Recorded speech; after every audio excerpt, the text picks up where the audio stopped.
The views and opinions expressed by the hosts and the guests do not reflect those of the show, the management, and the company.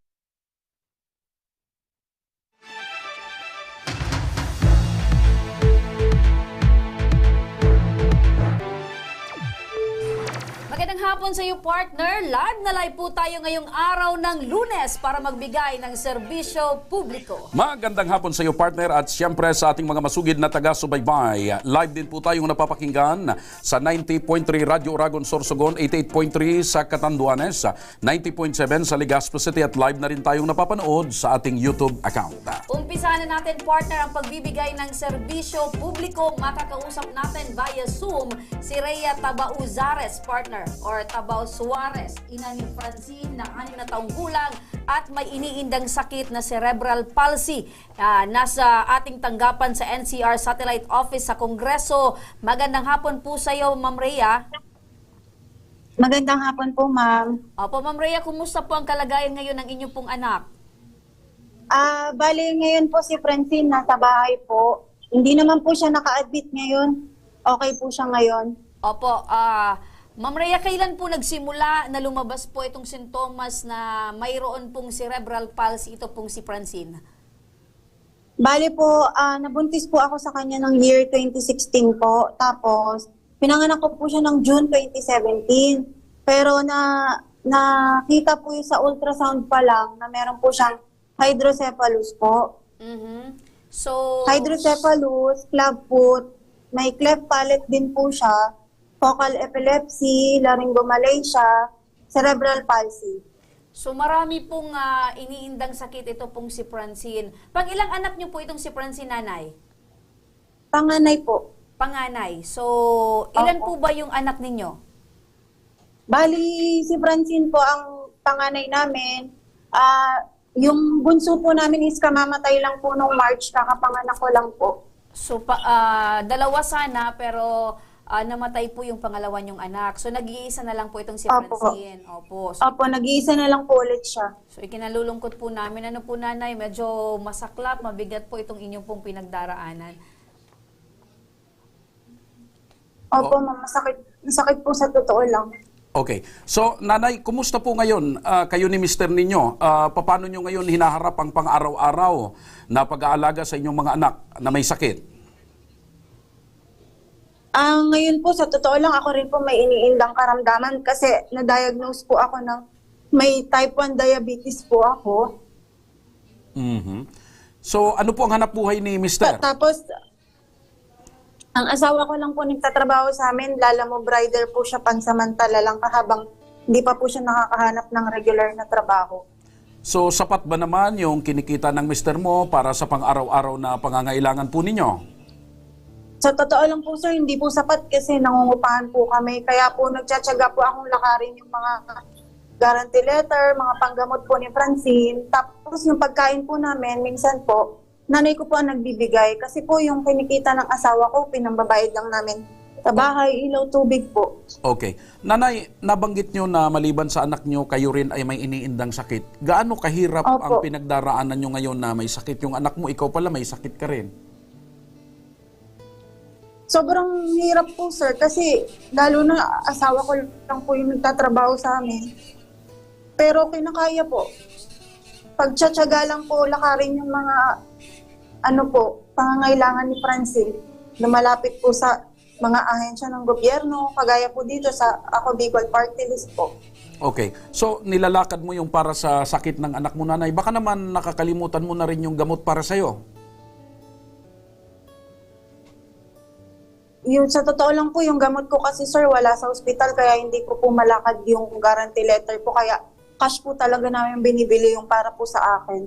Opo, iniisip ko lang nanay na baka sabi ko dahil sa sobrang tutok ka sa sakit ng anak mo, baka sabi ko kinalimutan mo na rin, nagamutin mo yung sarili mo. Hindi naman po. Inaalagaan ko na po ngayon yung sarili ko kasi naranasan ko po nung na-ospital ako na wala pong nag-alaga kay Francine, kapatid ko lang po eh. Napansin ko lang, nanay, yung mga pictures mo dati, medyo malaman pa po, mataba ka. Talaga po bang, ito po ba ay isang resulta na nangayayat po kayo dahil dito po sa mga pinagdadaanan niyo pong problema at pagsubok? Opo, ma'am. Sobrang laki po ng pinayat ko. Marami din pong nakapagsabi na sobrang bumagsak po yung katawan ko. Oh. Siguro na rin po sa stress ko po, tsaka yung sasakit ko nga po. Opo. Nanay, saan po kayo humuhugot ng lakas para po ay kahit papano po ay nananatili po kayong matatag? Unang-una po syempre sa Panginoon kasi sa sobrang dami po ng pinagdaanan namin, dito pa rin po kami nakatayo para kay Francine po. Tsaka pangalawa po syempre si Francine po. Opo. Aside po sa asawa nyo, Nanay, na nagtatrabaho, sino pa po yung mga tumutulong sa inyo para po ito pong mga pangangailangan nyo sa gamot ni Francine at sa inyo din po, Nay? Paano nyo po, sino-sino po yung mga tumutulong po sa inyo? Pamilya, nanay ko po. Yung nanay ko po, sinasakot niya po kami sa pagkain. Tapos yung side po ng partner ko, nagbibigay-bigay din po ng pang-diaper ni Francine, panggatas po niya, ganun po. Mhm. Ilang taon na nga po ito Tapos si Francine? 6 na taon na po. 6. So, ibig sabihin, hindi pa naman po ito pumapasok sa eskwelahan? Hindi po. Okay. So, dumarating ba sa punto, Nanay, na parang minsan napapagod din kayo at parang iniisip mo bakit nangyari ito sa inyo na may sakit yung anak mo, ikaw may sakit ka rin? Maraming beses po, sir, lalo na po nung namatayan kami ng anak. Kasi minsan di ko po maiiwasan na questionin po. Kasi yun nga po, binigyan na nga po kami ng pagsubok kay Francine. Tapos ngayon po dumagdag pa po ako. Tapos dumagdag pa po yung nawala yung anak namin. Okay. Kung ikaw ba'y nananalangin ka, Nanay, anong pinapanalangin mo? Opo, gabi-gabi po kami nananalangin ni Francine. Dalawa po kami, sabay kami nagdadasal. Gumaling po ako, bumalik po ako sa dati para mas maalagaan ko pa po ng maayos si Francine po. Okay. So sa ngayon, Nanay, ano ba ang mga pangunahing pangangailangan ni Francine? Ano po, yung maintenance niya po, nagme-maintenance po kasi siya para sa epilepsy niya po. Tapos yung pang-araw-araw niya po, gatas, diaper, kasi po naka-tube po siya kaya hindi pa siya nakakakain ng solid food po. Ayun. Opo. Nanay, gaano po kasakit na makita nyo po yung anak nyo po na may pinagdadaan ng ganitong sitwasyon? Ano po ba yung nararamdaman po ng isang ina? Sobrang sakit po, ma'am. Lalo na po yung mga ginagawa sa kanya na ako na po ang gumagawa, kagaya ng pagsasaksyon po sa kanya, pagkakabit ng tube. Masakit po yung para sa akin, lalo na pag nakikita ko siya umiiyak. Kaso no choice po ako, kailangan ko pong gawin yun Opo. Kung mahihilingin po kayo, kung kausap nyo po ang Poong May Kapal, ano po yung kahilingan ng isang ina po para sa kanyang anak? Yung gumaling po siya. Gumaling po talaga siya. Kahit po hindi kami, ngayon po, dati po hinihiling ko yumaman ako. Ngayon kahit di na ako yumamin, basta gumaling po yung anak ko. Yan, partner, ang panalangin ng isang ina. Aanhin mo, partner, ang pera kung mauubos lang din sa pagpapagamot. Kaya mas mabuti, partner, na ang hilingin mo ay good health. Di ba, partner? Di ba, Kaya may kasabihan nga, di bali walang pera, basta maayos basta walang sakit. Opo. Pero mas okay rin kung may pera na, wala pang sakit. Oo. Eto, partner, diyan ka po muna, Nanay, makakausap natin sa kabilang linya ng telepono si Sir Alvin Martinez ng Ako Bicol Party List National Capital Region. Magandang hapon po, Sir Rex. Magandang hapon po sa inyo lahat dyan. Opo, Sir Rex, napakinggan niyo po itong iniindang problema ni Ma'am Rhea patungkol po sa sakit ni Francine, yung anak niya. Kumusta po, Sir Rex? Nakausap niyo na po bang personal ito pong si Ma'am Rhea? Oo, si Nanay Rhea ho kasi nagpunta ho yan last week at nagsabit ng kanyang mga dokumento. Kanina naman pong umaga, sa kadaupang palad po, ako po yung bumisita doon sa ating action center at nakausap ko siya personal. At naikwento niya nga ho sa akin ang kanyang mga problema at yung mga nais niyang hingin tulong sa Ako Bicol Party List. Yan naman po ang bilin ni Congressman Saltico na kapag ka po may nangangailangan tulong, lalong-lalo na yung mga bata, agad-agad po nating tulungan. Opo, kasi Sir Rex, napakinggan natin, aside dito sa merong cerebral palsy yung bata, may epilepsy, ito naman na nanay, meron pong iniindang diabetes. So napakahirap po ang sitwasyon nila. Kaya napakasarap po pakinggan na ang Ako Bicol po ay naandyan palaging tumulong po sa Rex. Opo. Sa katunayan nga po, dahil nga sinasabi ko ni Nanay Rhea na may sakit siyang diabetes at parang nangailangan siya ng insulin yata araw-araw na isaksak niyang katawan, ang tanging hiling lamang niya sa Ako Bicol at kay Kong Saldico ay matustusan man lang sana yung mga medisinang kailangan ni Francine. Kaya dali-dali ho kaninang umaga, pinasubmit ho natin sa DOH para maaprubahan na yung kanyang guarantee letter. At ito na nga ho, lumabas na ho yung guarantee letter. Ayun, ura mismo. Ura mismo ho na ibigay na. Oo, so pati po yung yung mga gamot din ni nanay ay maaring matulungan din po siya ng Ako Bicol. Maaari ho siyang tulungan, pero sabi ko nga ho kay Nanay Rhea, magsabit ho rin siya ng mga requirements ng pangkanya naman.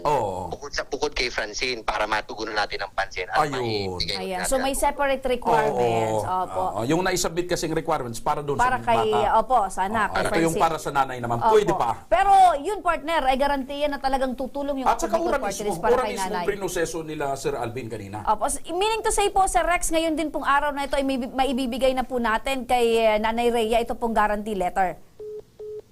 Naputol na, partner. Okay, so maraming salamat Sir Alvin at tis importante, ura mismo inaksyon na. Opo. Nanay Rhea, Opo. napakinggan niyo po si Sir Rex. Ready na daw po yung guarantee letter at maaari na pong maibigay po sa inyo. Opo, maraming salamat po ma'am, tsaka sir po. Opo. So, meron po kaming team dyan na aalalay po sa inyo hanggang sa matanggap niyo po ang tulong mula po sa Ako Bicol Party List. Opo, maraming salamat po. Opo. So, ano po ang masasabi nyo kay Congressman Saldico sa Ako Bicol at sa palatuntunan ito? Masasabi ko lang po, syempre maraming salamat po na natulungan po ako ng Ako Bicol Party List, kay Congressman Saldico po, kay Sir Alvin po, tsaka lahat po ng staff dito. Mababait po sila lahat. Salamat po. Okay. Ayan. So, maraming salamat din po, Ma'am Rhea. Alam mo, partner. Kay Sir Rex, maraming Opo, salamat maraming din, Sir salamat, Alvin. Sir Rex. Maraming Thank you so salamat po. much. Salamat po. Opo, maraming salamat, Sir. Yes po. Alam mo, partner, Mabuhay po kayo. napapansin ko lang, lahat ng mga beneficiary, yung mga humingi ng tulong doon, partner, sa Ako Bicol National Capital Region, lahat meron sila, partner, na sinasabing mababait yung mga staff doon. Yes, asikaso talaga. Opo. Yun naman kasi ang pangunahing adikain ni Congressman Saldico na mabigyan ng maayos na pagtrato habang ibinibigay yung pagtulong. Opo, ng hindi Ako Bicol ibig Party sabihin na humingi sila ng pabor, itrato ng hindi dapat. Yes.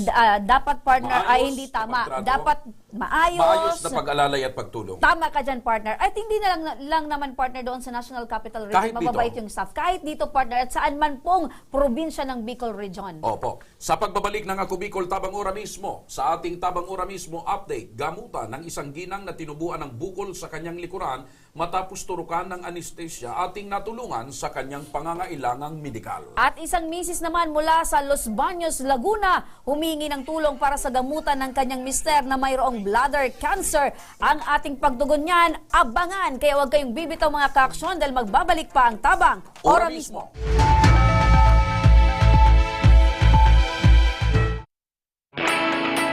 Naghahanap ka ba ng trabaho? Marunong ka bang mag-shoot ng video? Mag-edit? Magaling ka ba sa social media? Willing ka bang matuto? Graduate ng journalism o may alam na sa media? Apply na dahil naghahanap kami ng videographers para sa Camarines Norte, Sorsogon, Camarines Sur, Catanduanes at Masbate. Ipadala ang inyong resume sa actioncallcenter@gmail.com at maging pinakabagong miyembro ng aming team. Tara na! Apply na!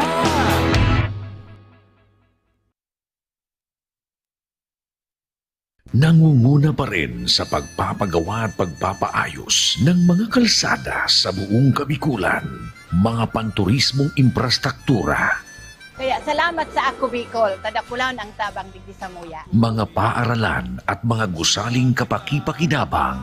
Maraming salamat, Ako Bicol Party List. Marami pong salamat. Mahigit isang dekada ng naninilbihan, Ako Bicol, katabang na, kasurug pa. Daan-daan na po ang mga nakapagtapos at may mga kanya-kanya ng propesyon. Sa kanilang pagpupunyagi, walang masidlan ang kanilang mga ngiti. Yun at sa Gabos, nagpapasalamat po ako sa AKB. Gusto ko lang po magpasalamat sa Ako Bicol sa opportunity na tigtatao po araw po sa kuya na estudyante. Dahil naandyan lang, katuwang lagi, Ako Bicol, katabang na, kasurug pa. Tucked away in the province of Albay, known for its perfectly shaped Mayon volcano,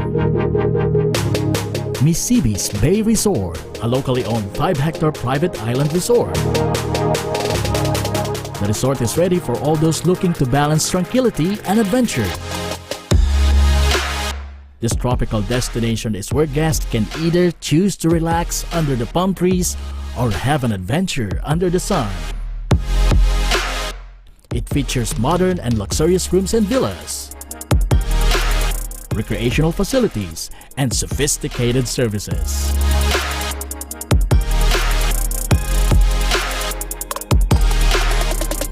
Come and experience Misibis Bay Resort, your tropical island getaway.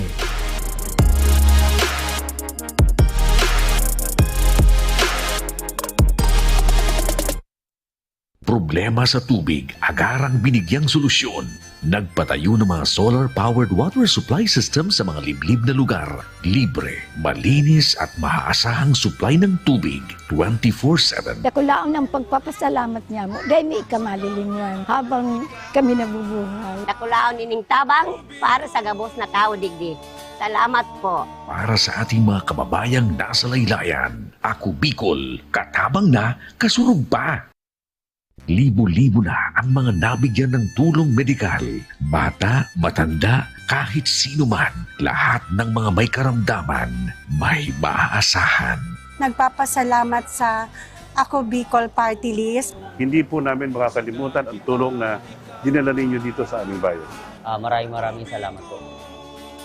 Dahil iisa lang ang tunay na nagmamalasakit. Ako Bicol, katabang na, kasurug pa.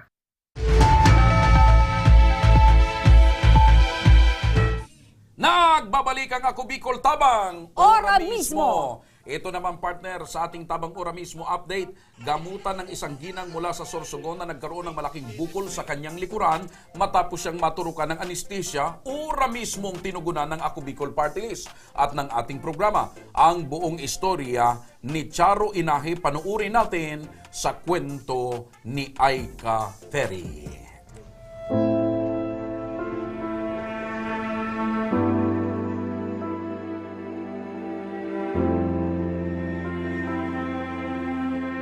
Lagi na po sumasakit yung likod ko, namimilay na ako.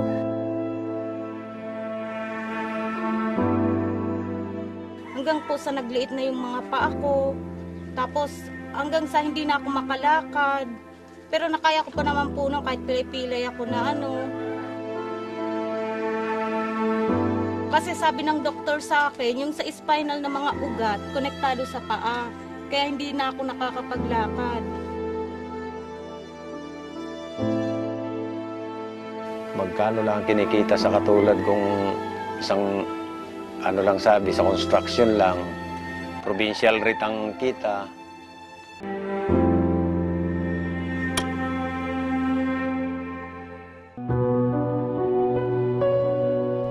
Naging parlorista sa loob ng mahigit 3 taon ang naging hanap buhay ni Nanay Charo Inahe. Masipag at aktibo si Nanay Charo. Ngunit isang pangyayari ang hindi inaasahan niya nang magkaroon siya ng lumalaking bukol sa kanyang likod matapos siyang turukan ng anesthesia. Kaya naman, minabuti niya na nailapit ang lumalaking problema nito. Makakausap natin sa kabilang linya ng telepono si Charo Inahe, ang ginang sa Sorsogon at tinubuan ng bukol sa likod matapos turukan ng anesthesia. Nang operahan siya, 1 taon na ang nakalilipas. Magandang hapon sa iyo, Ma'am Charo. Magandang hapon po, sir. Okay. So, simula ho nang magkabukol ka noong 2020, kayo po ba ay nakapagpa-check up na or naipatingin nyo na yan sa doktor? Opo. Okay. Ano po ang sabi ng doktor, Ma'am Charo? Nung hindi ko pa ito masyadong matito, ang sabi ko sa akin ng doktor, i-hot compress ko lang daw ito, baka gawa ng anesthesia. Ngayon, in-hot compress ko naman, hanggang sa sumasakit na siya, lagi ko nang pinapacheck up, at lagi po ako rekleta ng mga laboratory. Ano po ang advice sa inyo ng doktor? Sabi po sa akin, pina-x-ray na ako, doon po nakita na may bukol na ako, kung ilang centimeter na yung kalaking bukol ko. Pagkatapos po ng CT scan o ng CT scan ko, na-biopsy na po ako noong una. Bakit daw umantong sa ganitong kalaki yung bukol dyan sa likod mo? Ang sabi po sa akin ng doktor, matagal na daw po sakit. Ngayon lang daw tumedong yung bukol, lumabas ang bukol. Ano po yung pinakakailangan nyo po ngayon, Ma'am Charo? Bakit po kayo lumapit sa Ako Bicol? Ako po lumapit sa inyo kasi alam ko po na malaki, na marami na rin po yung matulungan. Kaya naglakas-led po ako na humingi sa inyo ng tulong na sana makapag-laboratory rin ako para maisagawa na yung CT scan ko. Para mag-desisyonan po ng doktor kung itutulo ako. Kasi sabi po ng doktor, hindi na po sila makadesisyon na operahan ako. Baka malaki na raw po ang madamage sa akin. Charo, makinig kang mabuti, ano? Para tugunan ang medikal mong pangangailangan, Ma'am Charo, makakausap natin sa kabilang linya ng telepono si Mr. Efren Guab, ang Ako Bicol Party List Coordinator sa Sorsogon. Magandang hapon po. Tutulungan po natin siya kung kailangan ipirahin. Nandiyan po ang Ako Bicol Party List ng Sorsogon. Handa po tumulong sa kanya sa kanyang pangangailangan. Pupunta po muna siya para matingnan ang kanyang kalagayan. Ate, maraming salamat po.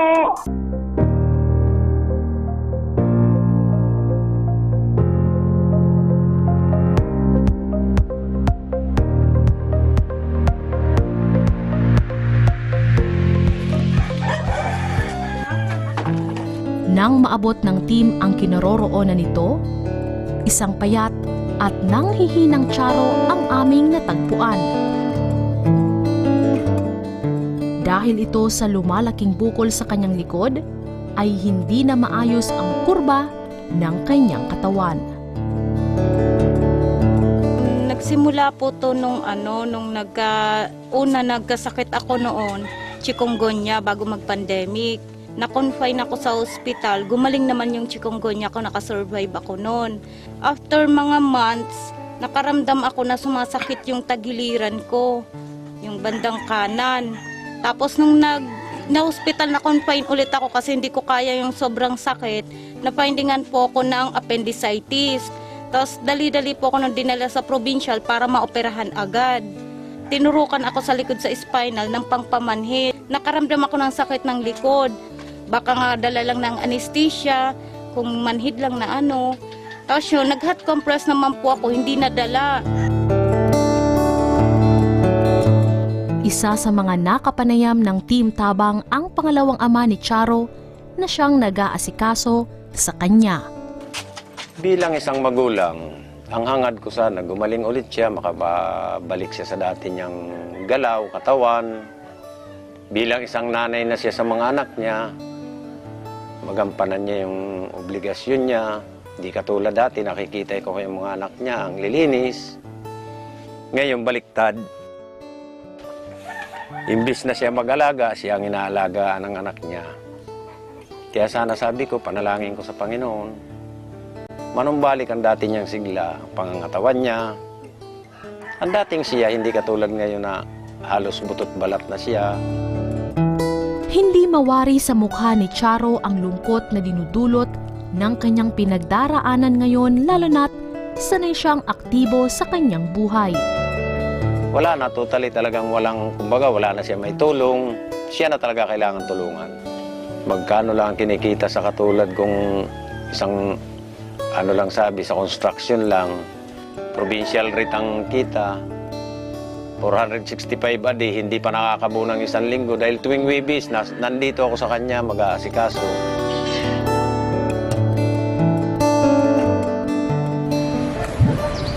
Sari-saring gulay ang itinitinda rin niya para makadagdag sa kailangan ni Charo, ngunit hindi pa rin sapat ito para sagutin ang gamutan na kinakailangan ni Charo. Bukod po sa cash assistance, Nanay Charo, ito po may pinamibigay din si Congressman. Nagpapasalamat po ako sa iyo, Congressman Saldico, sa naibigay niyo pong groceries at saka cash para sa maintenance na gamot ko. Sobrang biyaya na po ito na dumating sa amin. Sana po marami pa pong blessing ang dumating sa inyo at God bless po. Napansin niyo yung post ko sa kanila na na-share ko sa Ako Bicol, Tabang Ora mismo. Maraming salamat, lalo na po kay Congressman Saldi. Maraming salamat po sa pagtulong niyo kay Charo Inay. Sa akin po, taos puso po akong nagpapasalamat sa naipaabot ni Congressman Elizalde ko kay Nini. Sana wag po siya magsawang tumulong. At kung sakasakali man na sana kung magkaroon na ng desisyon ng doktor na kung kailangan siyang operahan o ikimo, sana sa lalong madaling panahon makalapit ako sa kanya, madali ko siyang maabot. Ang taus-pusong pasasalamat ibinabalik ko sa kanya. Maraming salamat sa kanya. Sana wag siya magsawang tumulong sa mga katulad namin. Bagamat kritikal ang kondisyon ni Charo kung siya man na isa sa ilalim sa operasyon, asahang mananatili ang pag-aalalay ng tabang ora mismo ni Congressman Saldico sa itatakdang araw kung siya man ay handa na sa operasyon. Aika Ferry, Ako Bicol Tabang Ora mismo. Ayun, partner. So, lubos ang pasasalamat ni Tatay, partner. Ang sabi niya, partner, kung makikita niya si Congressman Saldi, wala siyang ibang masasabi, partner, kundi maraming salamat. At saka hindi nila inaasahan na ganoon pala kabilis umaksyon ang Ako Bicol Tabang Ora mismo ni Congressman Saldi. Opo. Kay Ate Charo naman, hiling po namin ang tuluyan yung pong kagalingan. Kung kayo po ay handa na sa operasyon, ang hiling po namin ay kagalingan po para sa inyo. Partner, ito naman, partner, balikan muli natin ang tabang ora mismo sa Kongreso. Makakausap natin muli sa ating NCR Satellite Office si Janet Martires na tubong Legazpi City at ngayon ay naninirahan sa Los Baños, Laguna. Humihingi siya ng tulong para sa kanyang asawa na si Nelson Martires na mayroong kinakaharap na bladder cancer. Magandang hapon po, Ate Janet. Magandang hapon po, maray na hapon. Opo, ayan, marhay na hapon po sa iyo. Kumusta po, Ate Janet? Ano po yung maipaglilingkod po namin para sa inyo? Malaki po ang naipaglilingkod sa aming pamilya ng Ako Bicol. Sobra na po ng 4 na taon na naghihirap yung asawa ko sa kanyang karamdaman ng cancer of the bladder. Hindi namin siya mapa-operahan po kaagad-agad sa tagalilanan na may kakulangan po kami sa kaperahan. So, napag-alaman ko po at noon pa man, ay kapag meron po ako mga kakilala na kababayan ko na nangangailangan ng tulong, amin po sila tinutulak sa Ako Bicol. Hindi ko akalain na kami naman ngayon ang nangangailangan. Opo. Nanay, kayo lang po yung may problema na nakangiti pa rin. Kaya ako po ay nagagalak po sa inyo dahil kahit po may iniinda po kayong problema, dahil may sakit po si Mister, ang inyo pong smile ay napakasarap po tingnan. Salamat po. Kailangan po yan kung hindi, babagsak na talaga. Opo. Kahit ano man po ang mga nararanasan natin negatibo, ay ibinabalik lang natin sa Panginoon. Opo. So, Nanay, ang tanong ko po, patungkol po kay tatay, kay Mister po, kailan pa po na ninyo nalaman na meron pong cancer ito pong si Mister? Noong 2019 po, nakita namin na dumudugo na po ang kanyang ihi. So, hindi namin nakalain na ito'y tumubo ng malaki. Tanda po natin, nagka-pandemya noong 2020 hanggang 2021, hindi namin siya madala sa ospital.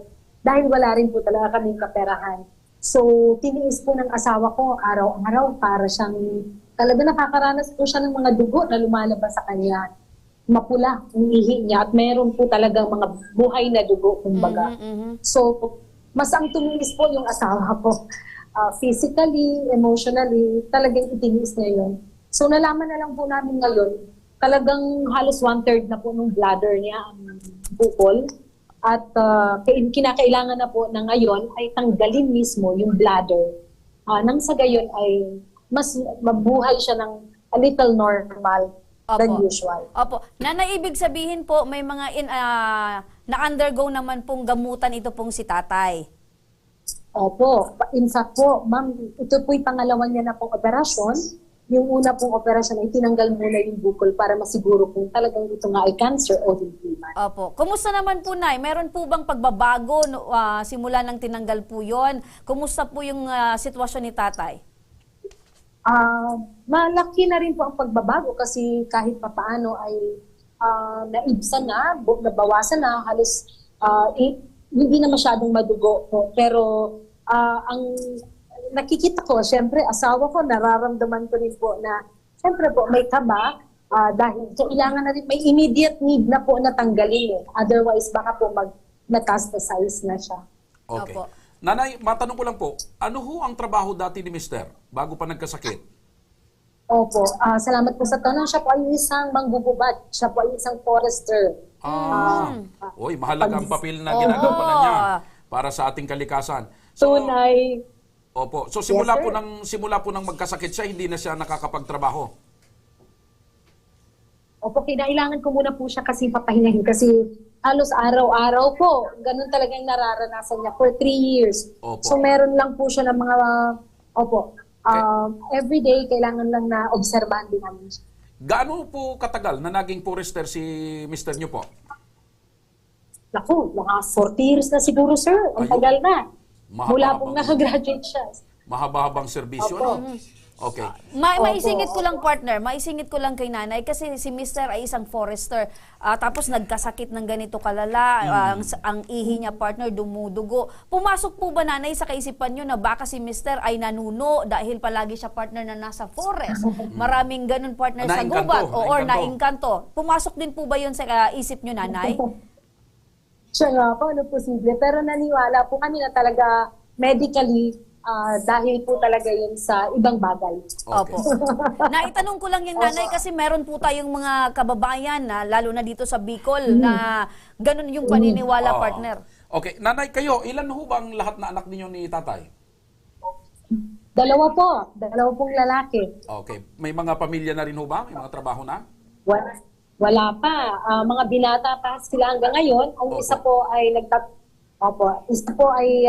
nakakatapos lang na sa pag-aaral ng pagiging chef, tagaluto, sir. Ayan!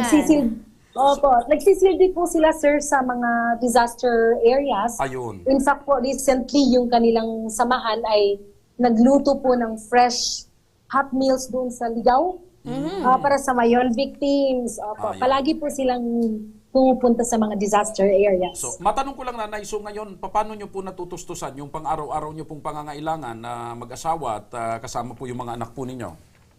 Opo, sa tulong po ng ilang mga kaibigan, mga kapatid, at yung ating pong tinutustos na sweldo, yun po ang aming pong pinupuno, lalo na sa mga medisina at mga tests na kailangan gawin natin sa kanila. Opo. So, pero kulang na kulang, sir. Opo. Lalo na pag may sakit pa yung kapamilya. Nanay, matanong ko lang po, si tatay ay is dating forester. Kayo po, nay, ano po yung dati niyong trabaho? Or sa presente, ganun pa din po ba yung trabaho ninyo? Opo, ako po ay isang trainer ng isang non-government organization. So, nagsasanay po ako ng mga magsasaka, ng mga organizations. Opo, partner, isa siyang trainer. Kaya magaling magsalita si nanay. Magaling magsalita si nanay. Alam mo, partner, kahit pinag-uusapan natin ay tungkol sa sakit, pero yung hindi mo mararamdaman sa kanya kasi bilang positive, mo, nadadala niya yung karakter ng isang trainer na laging positive. Laging positive, partner. Positibo. Opo, hindi dapat maramdaman ng kausap niya, partner, na pinanghihinaan siya ng loob. Tama ka, partner. So, nanay, ano po ang pinakakailangan ngayon ng inyong mister? Unang-una po ay kailangan ko na siyang paoperahan nang sa gayon ay hindi na kumalat yung cancer cells po niya. Kailangan po siyang tanggalin yung bladder niya mismo ay tatanggalin. At kailangan po namin ng financial na tulong mula po sa Ako Bicol, ang aming pong unang-unang kailangan na hinga ng tulong. Malaki po ang pangangailangan namin para mapaoperahan na siya. Forever na po siya na magkakaroon ng bag sa kanyang tagiliran dahil yun po ang magiging buhay niya. Opo. Dahil po dyan, Nanay, yung inyo pong desisyon na lumapit po sa Ako Bicol Party List, eto na po, makakausap natin sa linya ng telepono si Sir Rudy Vizcaya, ang coordinator ng Ako Bicol Party List National Capital Region, para malaman natin, Nanay, kung matutulungan po ba kayo ng Ako Bicol Party List. Magandang hapon, Sir Rudy. Hello, magandang hapon po sa inyo dyan sa Kabikulan. Opo. Magandang hapon po sa inyong lahat yan. Sir Rudy, napakinggan po natin si Nanay, ang hiling niya po ay para po sa pagpapagamot po ng kanyang asawa dahil meron pong bladder cancer. Ito po ba ay matutulungan ng Ako Bicol Party List? Ay, opo, dahil kaninang umaga, alam niyo po ma'am, okasyon po ng Ako Bicol Party List ngayon dito po sa Kongreso. Tamang-tama po, dumating po si Nanay, yung ating pong kababayan. So, ibig sabihin po nito, Sir Rudy, nakausap niyo po... Sabi ko yan. Opo, ibig sabihin, Sir Rudy, nakausap niyo po ng personal ito pong si Nanay?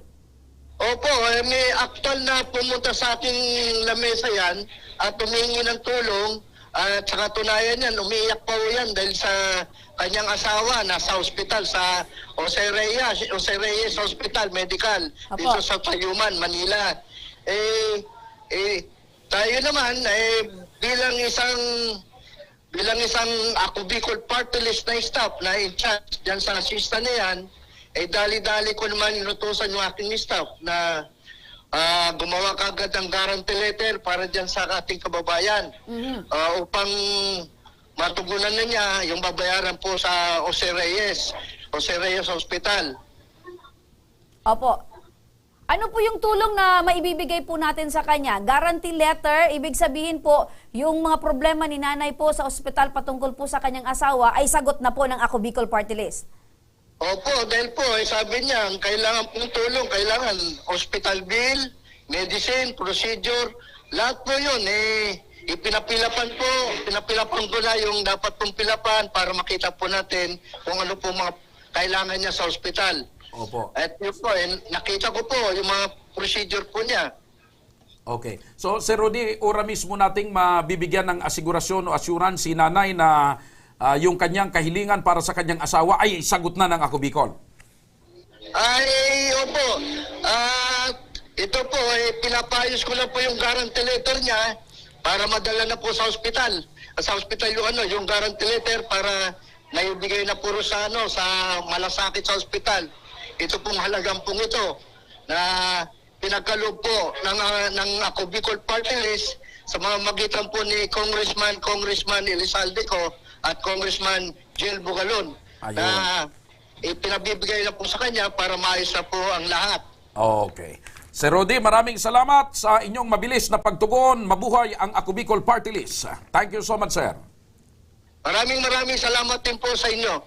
Ayun. So, Nanay, napakinggan niyo po si Sir Rudy. Ready na daw po yung guarantee letter para po ay maidala na po doon sa ospital at lahat po meron po yung bayarin, gamot at kung ano pa po nakakailanganin na laboratory, sagot na po ng Ako Bicol Party List, Nanay. Sobrang salamat po. Sa bagay, inaasahan ko na rin po talaga na mabait talaga kasi ang Ako Bicol. Pero sa ngalan po ng aking pamilya, ng aming angkan po, tunay nga nakatabang na kasurog pa ang Ako Bicol. Maraming salamat po Congressman Saldi ko, maraming salamat Congressman Jill Bugalon. Pagpalain po talaga kayo sa inyong mga ginagawa sa taong bayan. Ayan, Nanay, mabuhay din po kayo at patuloy po kayong maging malakas para po kay tatay at hiling po namin ang tuluyan na kagalingan po ng inyo pong mister. Opo. Nais ko rin po sanang pasalamatan lalo na si Kuya Rudy Vizcaya at ang kanyang mga staff, ang media staff niya, sobrang bait po nila. Kasi sila po ang tumulong talaga sa amin para po mas mapadali ang aming gawain dito. Ayun. Maraming salamat po sa kanila. Pagpapala po ng Panginoon ang aking dalangin para sa kanila. Ingat po kayo, Nanay. Maraming salamat po, sana'y Nanay. gumaling kaagad ang inyong mister. Thank you so much. Maraming. God bless you po. Thank you. Sa mga may problemang legal at medikal na nais humingi ng tulong sa ating programa, maaari po kayo magsadya sa aming tanggapan sa ground floor ng Embarcadero de Legazpi, Victory Village, Legazpi City. Bukas po ang aming tanggapan mula Lunes hanggang Sabado alas 8 ng umaga hanggang alas 5 ng hapon. Sa mga nasa metro na Manila naman po at kalapit na lugar, maaari po kayong humingi ng tulong sa Action Call Center sa North Wing ng Batasang Pambansa. Magpunta lamang po kayo tuwing araw ng Lunes alas 8 ng umaga hanggang alauna ng hapon. Siyempre po, maaari din po kayong magpadala ng inyong mensahe sa aming official Facebook page na Ako Bicol Tabang Ora mismo. Kahit ano pong reklamo ay amin pong tinatanggap. Huwag nyo rin pong kalimutan i-follow ang aming mga official social media accounts. Sa aming Facebook account, Ako Bicol Tabang Ora mismo ni Congressman Saldico. Sa amin naman na YouTube, Ako Bicol Tabang Ora mismo. Meron din po kaming TikTok account at Ako Bicol Tabang Ora mismo. Mga ka-aksyon, hanggang bukas po, sama-sama nating aksyonan ang mga problemang medikal at legal. Ako po si Remy Araneta Mindones. Ito po ang programang may paninindigan, tutugon sa inyong pangangailangan. Ako naman po si Joshua Martinez, Mr. Sira. Maraming salamat. God bless Bicolandia. Mabuhay. Magandang hapon at salamat. Ito ang Ako Bicol Tabang Ora mismo. Action ko sa mga nangangailangan. Action ko lahat ay dadamayan. Noon at ngayon tayo'y sinamahan. Action ko patuloy na magsisilbi. Action ko sa mga nangangailangan. Action ko lahat ay dadamayan. Noon at ngayon tayo'y sinamahan.